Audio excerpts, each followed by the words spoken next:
Why, hello there everyone. I'm Laxow, aka the Kumo Sensei. Minasan, ohayo gozaimasu. How's your Nishodo? And today I'm going to be pulling an Eggsac, and as the title says, the Eggsac here is not a great one. So, let's get straight into this. So this female here is a Poecilotheria that I bred 2 years ago, and honestly I'm surprised that she decided to drop an Eggsac after 2 years. So that was a very long wait.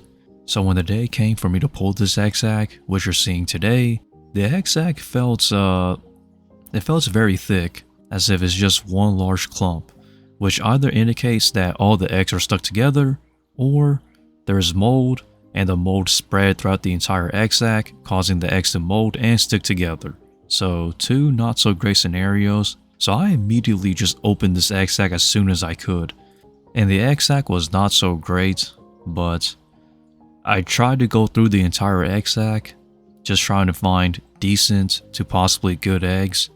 And I have to say, there was only about 2, maybe 3 good fertilized eggs, and then the rest were either infertile eggs or molded eggs.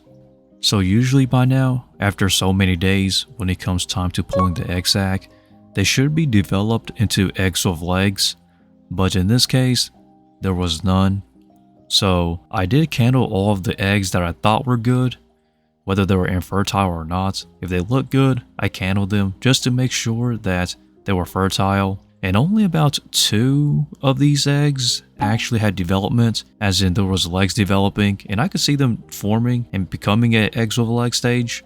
But as for the rest of this Eggsac, they were either molded out, starting to mold, or were infertile. I did kept some of the possibly good looking eggs that were possibly fertile, along with the 2 to 3 good eggs that were fertile. It's really just kind of a process of just trying to figure out if they can be saved, or if there's any to be saved to begin with.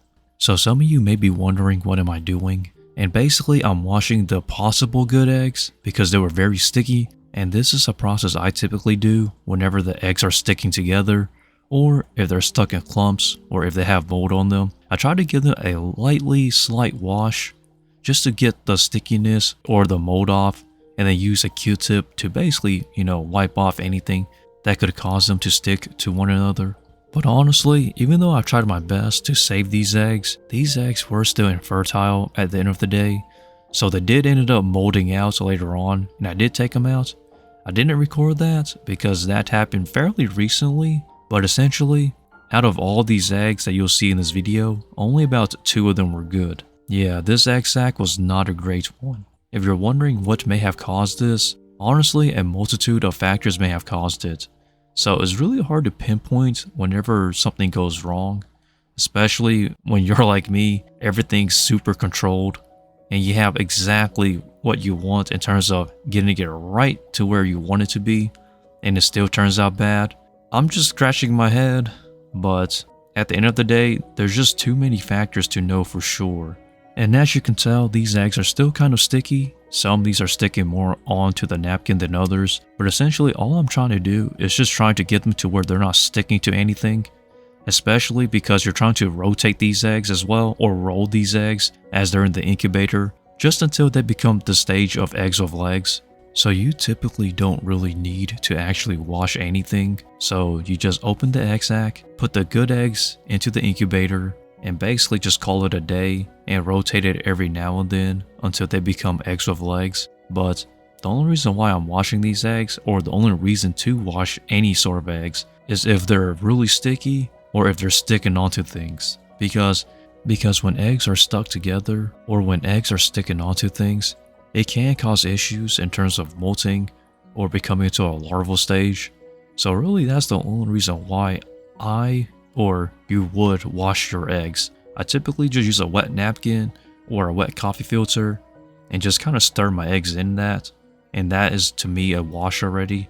I don't literally just put them in water because you will drown your eggs if you do that, so just be cautious. So these were all the eggs that I thought were good that I put in the incubator, and this was recorded about a week ago, by the way.